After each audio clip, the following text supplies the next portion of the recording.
this. Call me up before in forward motion to still this heart upon all my troubled waters anew. Say rest assured we were made for this.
Welcome, welcome. Great to be with you guys today. As you can see, I'm wearing a beanie and a hoodie, so it's quite cold here in South Africa, but it looks like it's the exact opposite for our friends in the US. And by the way, happy Independence Day. You guys had the 4th of July yesterday. We see Larry tuning in from Northern Illinois saying it's sunny and warm. Welcome, Larry. Great to see you. Larry's one of our WGS members, and so is Vicky. Hey, Vicky, saying hey from Kentucky, saying it's practically tropical. That's awesome. Happy that you guys are getting some good weather over there. And John, another one of our members from South Carolina, saying sunny too. And he had the day off because of the 4th of July. And God bless America and South Africa too. That's awesome. Vicky is saying that there's an echo. Let me just see why that might be. If anyone else is hearing an echo, let me know. I'll definitely look into that, what might be causing the echo. We'll check that out shortly. So if anyone else hears that, please let me know. We've got Evan tuning in from Fort Worth. Hey, Evan. Great to see you. And Vicky, we'll check out that echo right now. If anyone else is hearing that, please let me know. And then Jacobus is tuning in from South Africa, a couple of doors down. Jacobus is on our team here and helps us prepare all of our guitar resources and video editing, customer support, and basically anything that needs done. Jacobus, Kenan, and Christy, they are always happy to jump on and help out where possible. Wonderful. Well, we're just going to make sure that the audio is okay now. Evan says there's no echo for him.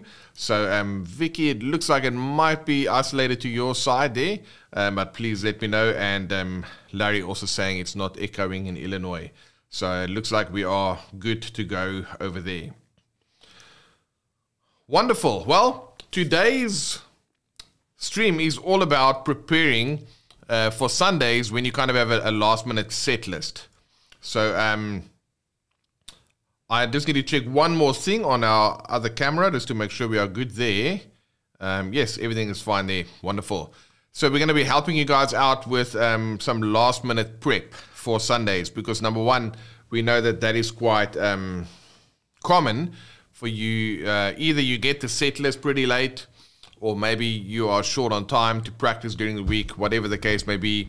Then how do you go in and prepare for Sunday when you've got a little bit of time there? So if anybody has any questions in and around this, please feel free to ask. And Vicky says that the issue is now solved. There were 2 windows open. Wonderful. Happy to hear that. We definitely don't like tech problems when we're streaming live, so I'm happy to report that everything is good to go here. All right, so for those of you playing, let me know if you have any questions about preparing for a Sunday, and if you've ever struggled with looking at what you've got to prepare for a Sunday, the songs, the parts, and being able to do that in a way so that when you're playing on a Sunday, you can actually focus on the worship experience, and as opposed to worrying about your tone or your technique or your parts or whatever the case may be. Let me know, and then I'll go ahead and I'll be able to help you guys out there. Some love from India. Great, great. And John says a 16-year-old just asked if he can understand me. Yeah, we've got an interesting accent down here, so I'm happy to report that it can be understood. That's wonderful. But to the untrained ear, it's definitely a foreign sound. So thanks for everyone bearing with us. From all over the world, we've got Australians. We had some of our Australian members on our live stream this morning. In South Africa, we've got people from the UK, from Finland, from Europe, Canada, obviously the US, and then India. And we've got people watching from places in Africa, further up in North Africa. And so really awesome to have such a global audience and to be able to help you guys out with all of these lessons that we are going over. So I'm going to give you 5 tips today for making sure you can maximize your prep time for Sundays. And what we're going to be doing is let's quickly go over these tips. I'm going to write them down in case you want to find your way through the live stream and you want to kind of scroll back and forth to find the spot where you want to look at. But the first thing that's very important is we have to understand that even though there are, I don't even know how many, but there could be thousands of songs in rotation when it comes to worship songs. But at the end of the day, there's a couple of core chord progressions. So that's a tongue twister for me. Core chord progressions. So a lot of the songs, even though the lyrics are different and the melodies are different and so forth, there's definitely going to be core chord progressions that you're going to play over and over and over. So if you can start making a list of progressions that you see in songs often, you know, that might be what we call a 1, 4, 6, 5. And in the key of G, that's going to be G, C, E minor, and D, whatever the case may be, right? You want to kind of identify what are these chord progressions that you tend to play often. That's going to help you just kind of prep, and I'm going to show you a cool way in which you can go ahead and just find quicker ways to play these chord progressions. Because that's going to give you a foundation that you need to play through any song. I have a technique that we can use that simply uses 3 2-note chord shapes, 3 2-note chord shapes, and you can play any song with that, any of the chords, for the most part in modern worship. I'm going to show you that. So that's the first tip. Just learn the progressions, because that's going to allow you to just get those chord changes underneath your fingers and get to be able to play the song from start to finish. So we don't have to look at the specific voicings for every song, because yes, some songs will have specific voicings, but the chords in and of themselves, they are being used over and over. Then it's useful if you have some kind of a reference guide. And I'm going to show you one today, just a reference guide with your go-to voicings, right? Because you don't want to be playing different chords every Sunday. Of course, unless you already know the chords and all of that, that's totally cool. But you want to have a reference guide that you can look at quite easily. So what do I mean by that? Well, let me show you this one here real quick. And we're going to go over this in a little bit so you can see what that all looks like. So there you can see that is a reference guide. That is a drill that we use here at WGS. There I have those 4 chords I just wrote down. G, C, E minor, D. So that's a reference guide that if you were to put on a backing track, you can go ahead and play through these songs quite easily. So let me go ahead and just, I'll come back to this in a second, but can you see there the notes are, you've got those highlights over them. So if I play this progression over here, I can play the first chord, G, C, I stay there for E minor, and then D. I can go like this, G, C, and then E minor, and then D. can go like this. G, C, E minor, D. So that's like a reference guide. That's what I mean with a reference guide when you learn these things, because then you have these shapes that you can just go ahead and easily see them, right? If you want a cool way to practice, you want to follow what we call our VAMP method. VAMP just stands for visual. Can you see the shapes right in front of you? That's very important for you to have pattern recognition. Number 2 is oral. Looks like I can't write today. Let's try that again. Just learning how different things sound. Mental is just being able to understand where does those notes actually come from. And then P is physical. So you can go ahead and practice these things as a drill. And then that's going to allow you to do that automatically without thinking. All right, so that's the second thing. So first of all, focus on those core chord progressions. And then secondly, go ahead and get a reference guide together that you can then use in a drill format. Because when you play on a Sunday, the thing that really makes everything work the way that you want it to work is really about muscle memory. You just want to be able to instinctively do what you've got to do. Because if you think about, I've got to do this, I've got to do that, that thinking slows you down. What you really want to find is a way just to respond in the moment and being able to play what we call that flow state. The way you get there is developing your muscle memory. And that takes us to our next point, which is all about prioritizing your practice time. Now, this is where I see a lot of folks making some mistakes in their prioritizing the practice time. They just play what they already know. So if you always play what you already know, you're just going to get better at that. But if you learn how to practice the right things in the right way, you are going to be able to develop that muscle memory. And it's also going to feel like you're making progress, because if you can break up your practice sessions into like shorter kind of focused intervals, when you practice, then it's going to be a much more useful for you to make the most of limited time. Because you don't need a full 1 hour stretch every time to practice. And for most of us, carving out an hour a day with everything else you've got going on might be tricky.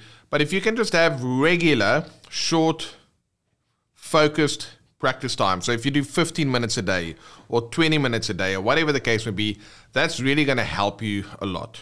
So that's the third thing. We're going to get to playing just now. I'm going to show you all of the different elements. Number 4 is you want to simplify your playing, right? So if you focus on learning tricky parts or tricky chords or whatever the case may be, then it's not going to be easy for you to remember that and to play that without thinking. That's where the simplification comes in. You start simple, and then over time, you can go ahead and add to that. But finding a way to get through not just one song, but multiple songs quickly is by looking at these things that I just mentioned.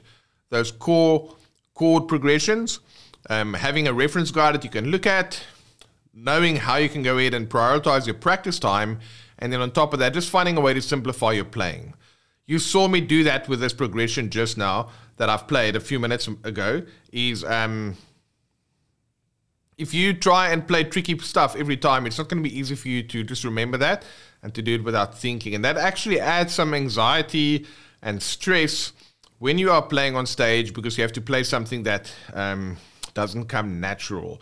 And when you are in that state, then your body can tend to tense up a little bit. You kind of sometimes forget to breathe, and your body goes into that stress, that fight or flight mode. And that is not the kind of the mood that you want to be in when you want to play creatively. So that's very important, to just find ways to simplify your playing, and then you can add to that later on.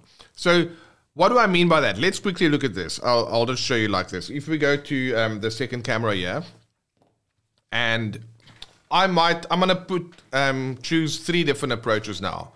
I'm going to play a 1-4 progression which is just G and C. The first time I'm going to play just 2 notes per chord. The second time I'll do 3 notes. And then the fourth time I'm going to add in some hammer-ons and pull-offs and things like that. But look at how I'm starting simple and gradually I'm adding to this. So I'm going to go ahead and play this now and you'll see what I mean. Just keep it simple, right?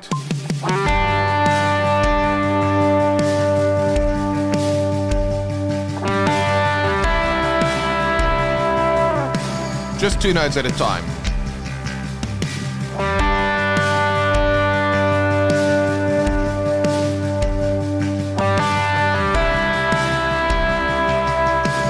Now I'm going to add an extra note.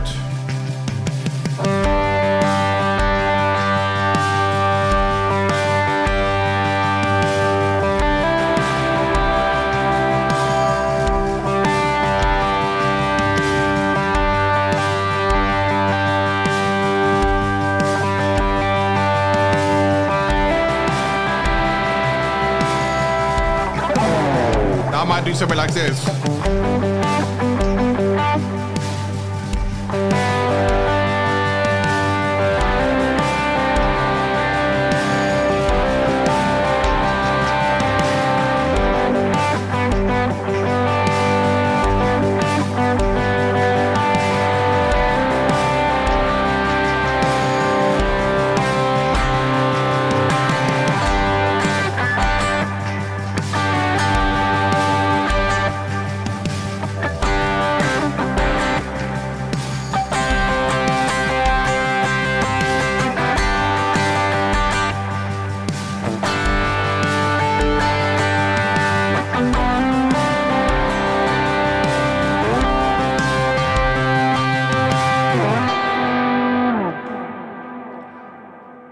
So can you see what I did there is I started simple and then over time I could add more things to my playing.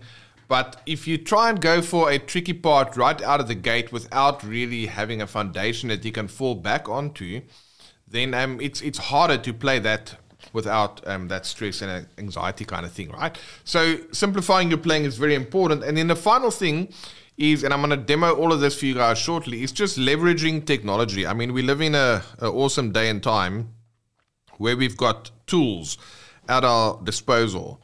So there's different pieces of technology that you can use in your playing, but I'm a fan of the Multitracks, because if you get something like the rehearsal mix, then you can isolate the different guitar parts within a song. So that's one tool that I really like, because I can just listen to that, and I'll play some of that for you guys today. You can hear that.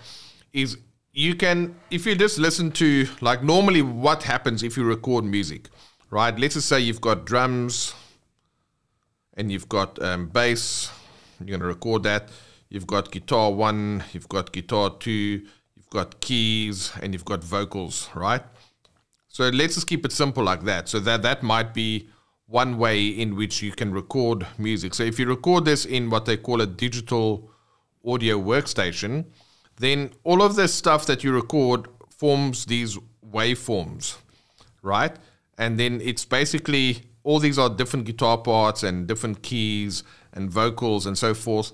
And all of these waveforms then needs to be exported. So first of all, you record them all individually, like I've just shown you, and then you export them into one track, right? And that might be some kind of an audio track with a waveform.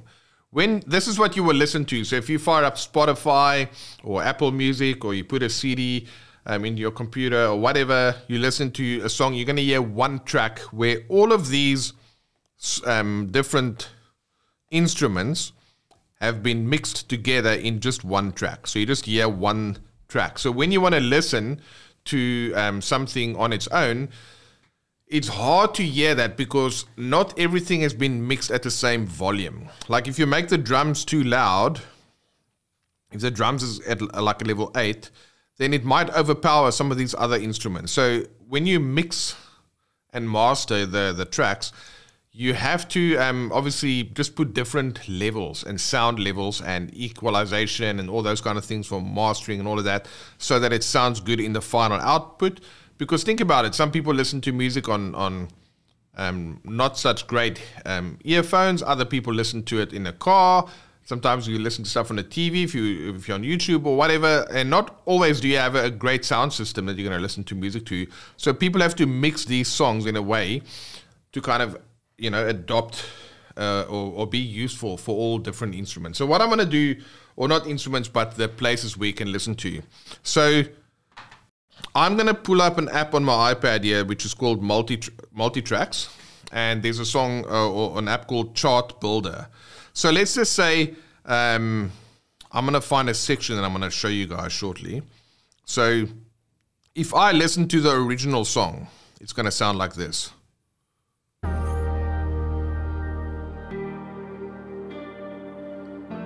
I'm at the interlude section now. So you can hear keys, you can hear multiple guitar parts.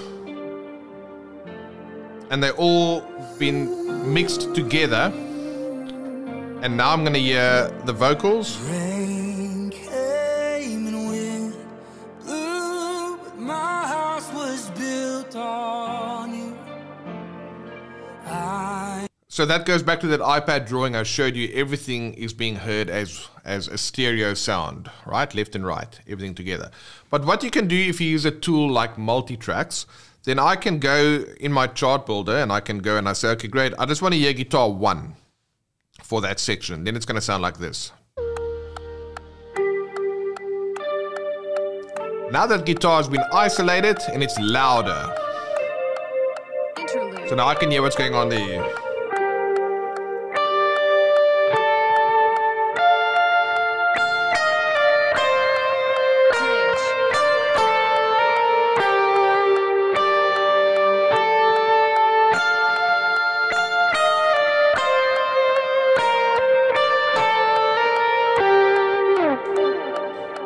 So that's technology that I can use in that regard. And now when I want to play that back with this full song, after I've learned the part that I was able to isolate with the use of that technology, now I can play it with the full track. Let's see why that stopped.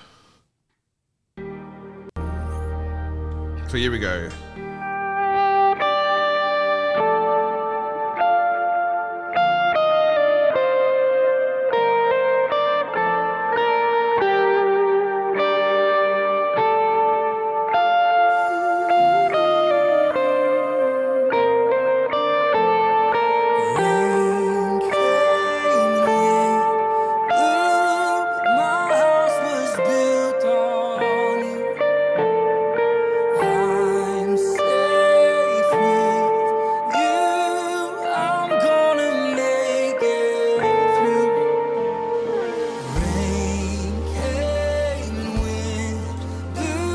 So now as more guitar parts come together, then I can go ahead and I know my part because I was able to listen to it.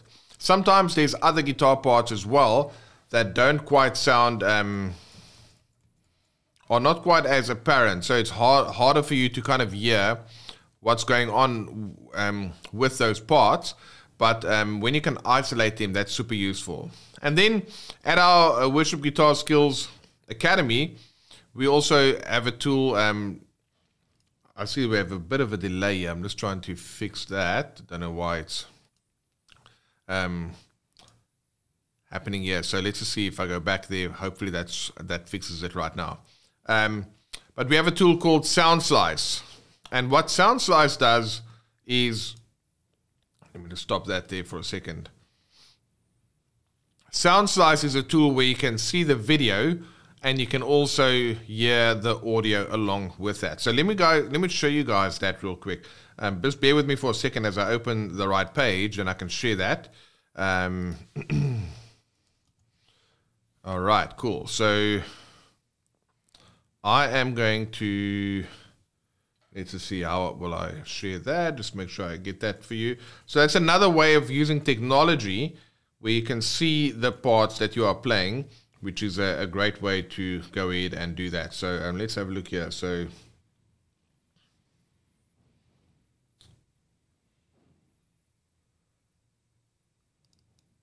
I'm just going to quickly make one change here so that we can get that going for you so you can see what I'm going to show you right now. So let's change that to our browser.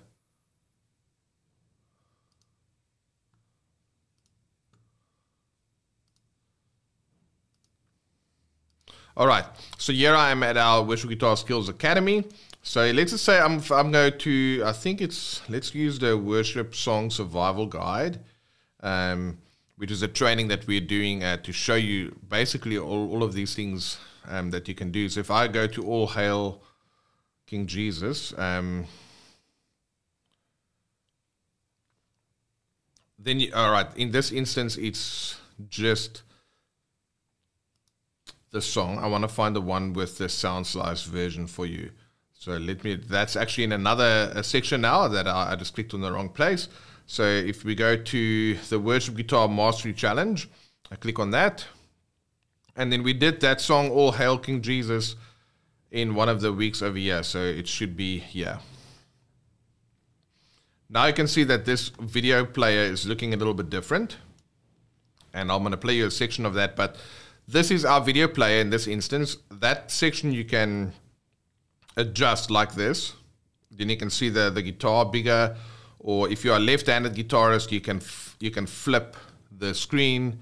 If you want to see the music bigger, then you can go ahead and do all of that, or you can even just go full screen in this instance.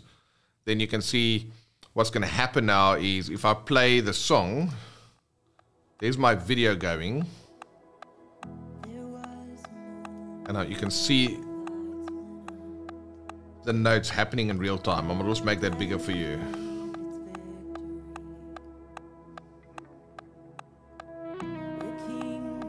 So you can physically see the tabs. If you want a bigger guitar, you can make that bigger.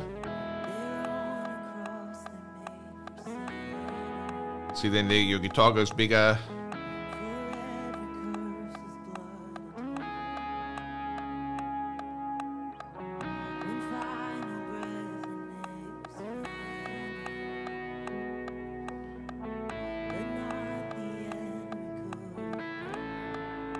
And now you're going to hear that melodic line.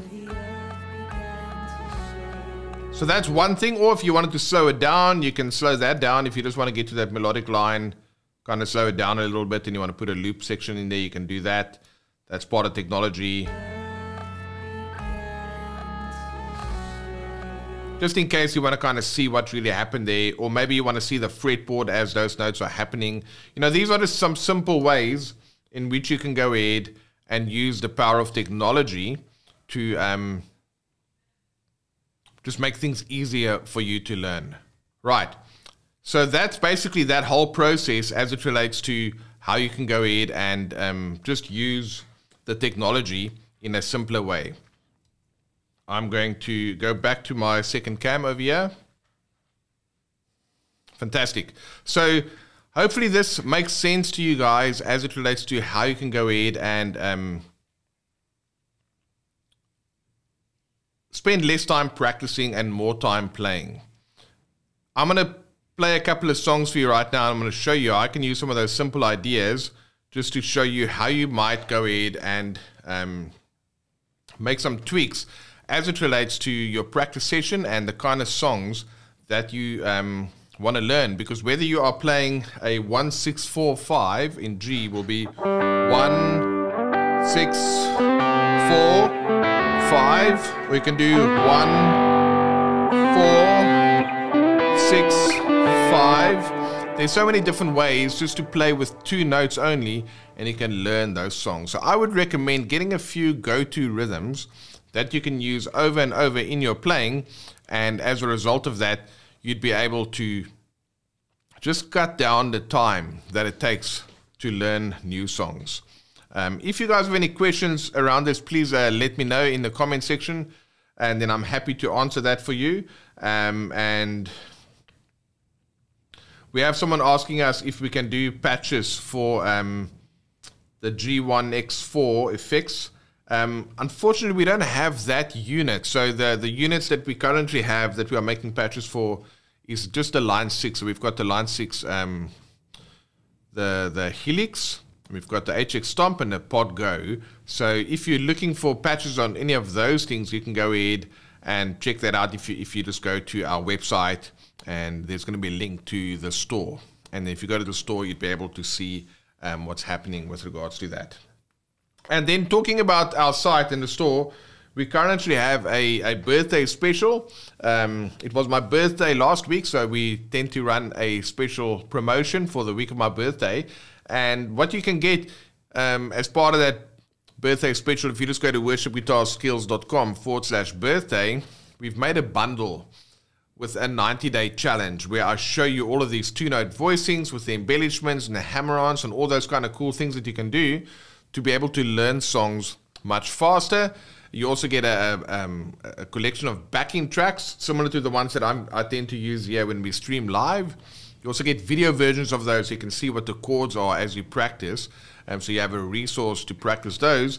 And then it also comes with our worship song survival guide, where I show you guys how you can learn some of those new songs without having to spend a ton of time practicing. So that offer is going to close in the next day or so, because we tend to have it for the week of my birthday. So if you want to check that out and you want to find a way to improve your playing like that, feel free to go and check out worshipguitarskills.com/birthday.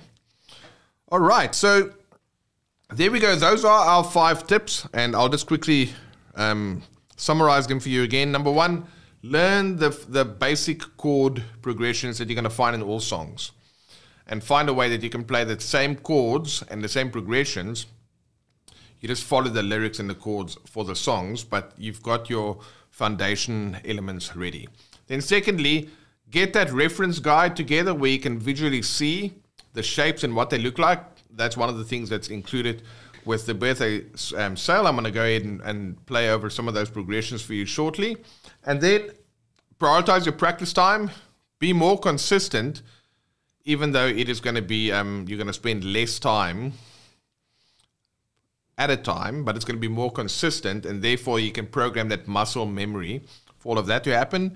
And then finally, find ways to simplify your playing so you don't have to try and learn a separate part for each new song. Rather look at where the songs are the same and play those, and then leverage technology.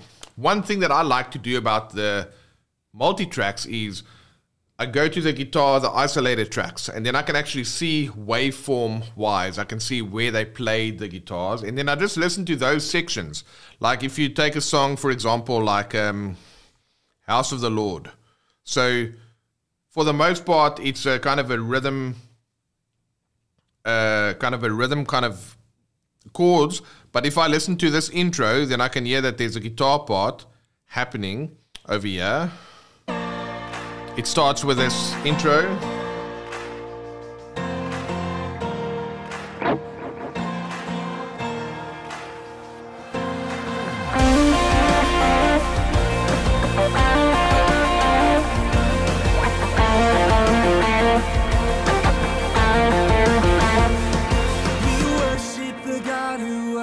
So then, easy to hear that part if you look at the guitar part.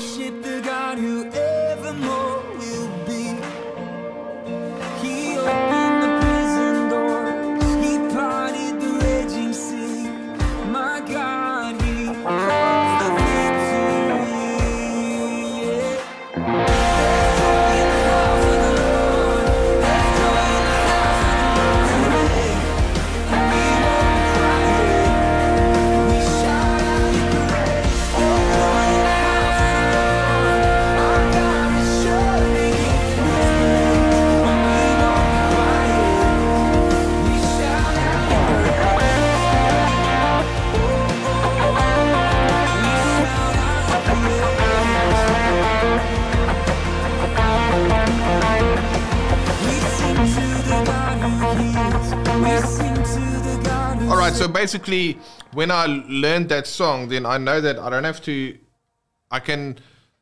it depends on your church. And Carster's got a question here. He says, a I shall have been able to catch in your live streams lately. Good to see you again. Great to see you again, Costa. Welcome.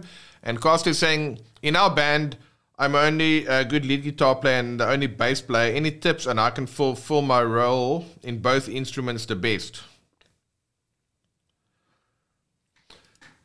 So if you're the only guitar player, I really like the two-note voicings. And we've got a full YouTube video coming out on that.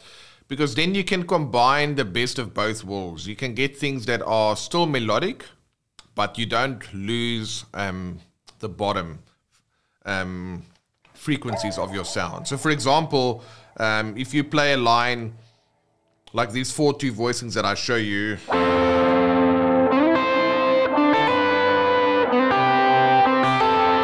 Let's go to this one.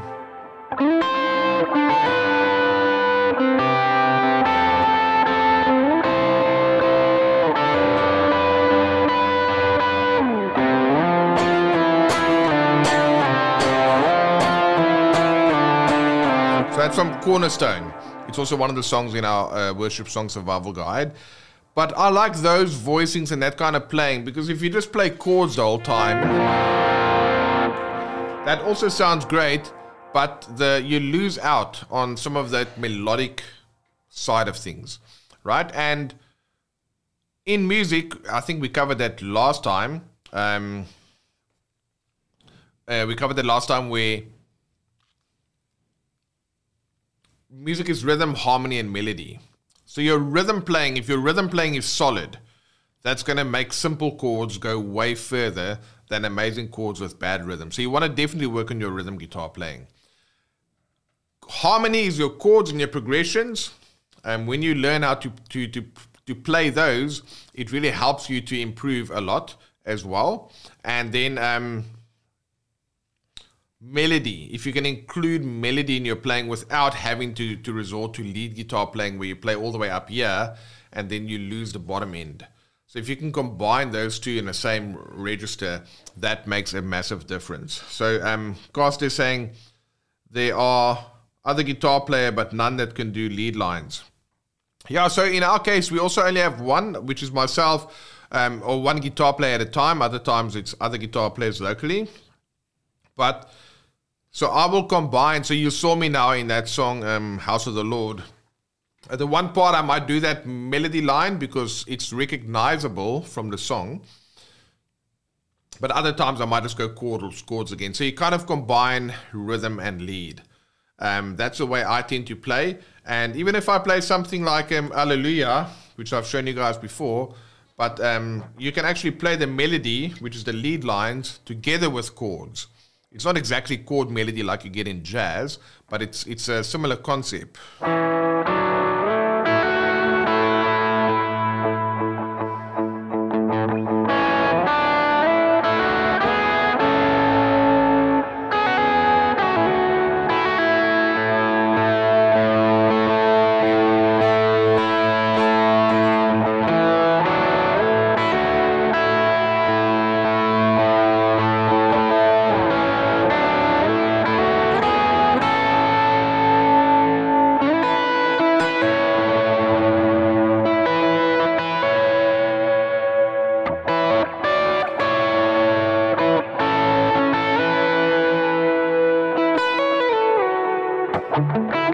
Etc. Then I can combine rhythm and lead in that way, which will then go ahead and give me some interesting ways to get that melody going. And the reason I'm a big fan of that is because, I mean, the Bible says, sing unto the Lord a new song. And if you're just playing the guitar, you might think, but singing is only for the singers.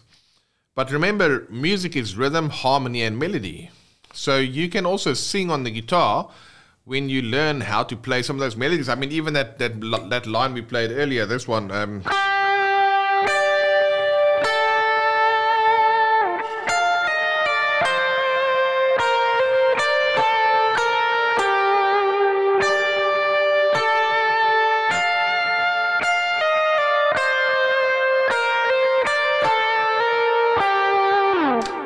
I mean, that's a beautiful melody, and the guitar line typically in that regard plays the actual line. So you can definitely do that, right? It's just all up to you in terms of how you want to combine your parts. So I like combining rhythm and lead like that by playing those two things together. So give that a shot. If you just play rhythm all the way down here, those chords can tend to get lost in the mix. And if you just play lead all the way up here, you lose out on the bottom end. So I'm a fan of like combining those two things where possible. Octaves are also another great way to play some melodic lines. And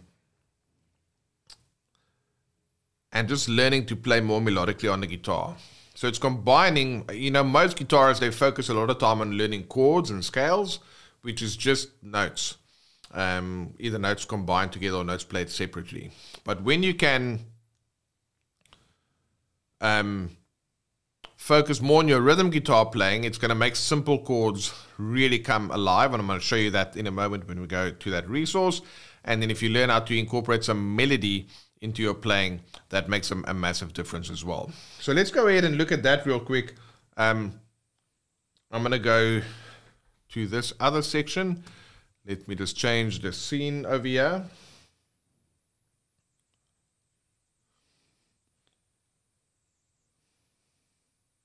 So I think if I go here, then we should be able to see that. All right, so here you can see all the different ways in which you can play these chords. That's G, C, E minor, D, right? And if I go there, G, C, E minor, D, G, C, E minor, D.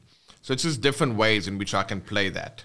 So what I'm going to do real quick now is let me play that track again. And then I'm going to go simple for a couple of times. And here and there, I'll go ahead and make things a little bit more interesting. But listen to this.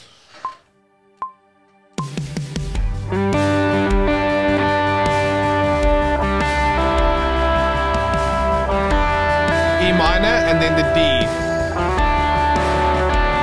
Again G, C, E minor. Now I can go further up the neck.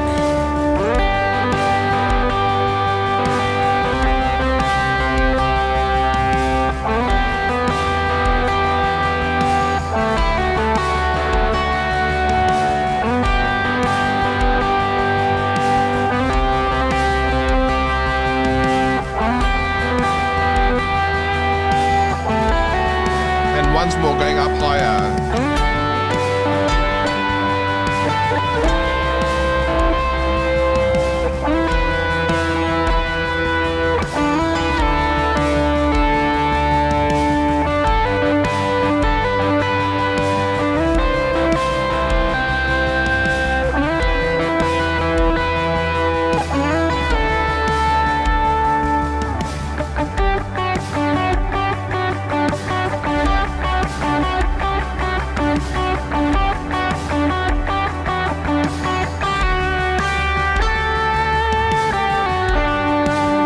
And then later on you can start adding in some additional notes, but it's just important for you in the beginning to be able to just have a visual reference that you can look at and actually find voicings that can work well for you when you are playing these things together. So there's a couple of ways in which you can go ahead and use technology to isolate different parts, to slow down parts, to loop parts, giving yourself that visual reference that you can go ahead and actually just see these shapes. And it's important for you to be aware of your learning style. I'll end this stream today by talking about that. You know, we are all different. We have different gifts and skills and abilities that God has blessed us with. And one of those things, you know, that is an amazing thing that humans have is the ability to learn new things, right? And different people learn in different ways. So you get the visual learners, people that like to see things, right? That's where these shapes kind of really come in handy, when you can go ahead and see the shapes like that. So that's visual. Then obviously you get your oral learners, people that like to listen and hear something. So it's good when you can hear examples, so you can see the shapes, You can also hear those shapes, right? Then you get the analytical people. They like to understand why something works before they dive into it. They want to know, okay, I understand it's just those 2 notes every time, but where does it come from? Well, it comes from the triads. It's 3 triad shapes where we've removed the middle note of the triad on the G string. Then on the D and the B strings, you get these only 3 shapes that you can play any major or minor. Here's what it looks like. Here are the notes. Here are the intervals. That's the theory behind it. And then you get other people who just they are physical learners, kinesthetic learners. They want to be able to just pick up the guitar and start playing. So you're going to have a strength in one of those areas. Some people like to pick up and let the ear guide them. Other people like myself, I like to deconstruct something, see why it works and how it works. And then, you know, you get the visual people. They want to see the pictures. They want to see the patterns. Or, you know, and some people might prefer a fretboard with the chords written. Others might prefer tab with numbers. So are you a pictures person or you're a numbers person? Are you oral, mental, physical, which is like more kinesthetic? You want to learn on the in the moment by actually doing it. So all of these things, it's important for you to have an awareness of that. So use your strengths in your practice session. So if you're a visual person, make sure you get some of these visual aids. And then again, in our worshipguitarskills.com/birthday, you get that 90-day challenge. Comes with all of those visual aids. Or if you need a practice plan, or if you need tabs, or if you need whatever the case would be, know what you need to help you go further. And then also be aware of where some weak spots might be, so you can go ahead and make sure that you can improve those as well. And that's part of our worship wheel teaching, which we've covered in a previous video. So I hope this all makes sense. It was really great going over this with you guys today. I know we get a lot of folks saying, yo, it would be great if we can have more time to practice or get our song set list more ahead of time. But unlikely for all of that to change, right? Because most of us we're gonna keep living busy lives. So we have to be very intentional and deliberate with how we spend our time and how we practice. And then, things happen for a set list that might not be ready on time. So you want to be able to, like the word says, be ready in season and out of season. In this case, it's just having techniques that even if you get the song late, it's going to be progressions you've already played, it's chords you've already played. So you can just do them in the order for that particular song and then get through the song from A to Z, as they say. So hopefully you guys picked up a couple of tips today. If there's any other questions, I'm happy to answer those. But we're almost at the top of the hour here. Time always flies by when we do these things. So it was great seeing you guys. If you are playing this weekend, have a great time playing. I'm playing, and that's actually some of the songs I played to you today was things that I learned yesterday for the rehearsal that we had last night. So that's why I was able to see, okay, well, this would be a useful thing to look at, is how you can prepare better. And if you guys have any comments, questions, or suggestions, you can just leave them under any of our YouTube videos. We always get those. And if you have a question or whatever the case may be, and we can create some specific content for you, we'd love to go ahead and do that. So with that, I think we are at the end. We got a little bit of a delay. So if you left a comment or a question that I didn't see, apologies for that. And then, but we'll definitely address those in upcoming streams. So Bob saying, good lesson. Thank you so much, Bob. Really appreciate that. And then Caster saying, thanks, man. See you again soon. Thank you, Caster. I'll definitely see you soon. It's been awesome hanging with you guys. And I just want to encourage you guys. There's always going to be more things that we want to do and have things in a better way. But if you just ask God for wisdom in how you can best deal with your specific situation with regards to, are you the only guitar player? When do you get the songs? What does your band look like? What does your skill level look like? What does your gear look like? And asking God, how can you use wisdom so that you can steward what has been given to you in the best way, shape, or form, because it's not about one specific way, but it's about knowing what is right for your situation. And Vicky saying, thank you, God bless. Thank you, Vicky. Great to see you. And Yonan Mansur saying, happy late birthday as well. Thank you very much. I appreciate that. And Dari Simona saying, thanks, Joel. Great lesson. Awesome, guys. Have a great rest of your weekend, and then we shall see you guys back again next week, which will be the earlier stream. But if you are living in a part of the world where your days just started, don't worry, the replay will be available for you. As always, you can catch those. We alternate these days between Australia-friendly and America-friendly time zones. And then John is saying, definitely going to check this out. He's practicing awesome in this place, Mighty God in C. Yeah, those voicings will work wonders for that, and we'll definitely dive deeper into that concept. All right, wonderful. Thanks for joining me today. Much love, and I shall see you guys on the next one. Have a great rest of your day. Bye-bye.